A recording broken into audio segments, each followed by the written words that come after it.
Use করতেছি।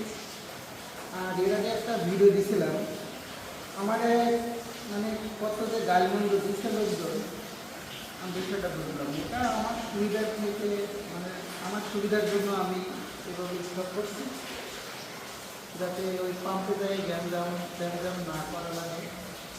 আর ওইভাবে পাম্পে যেয়ে শুকনো আমি গাড়ির সাথে লাগাই দেয়। তারপরে ভাবলাম যে এভাবে আসলে চলে যেতে পারবো না, তারপরে স্টক করছিলাম কিছু। তো আজকে আসলে শেষ, আর নাই।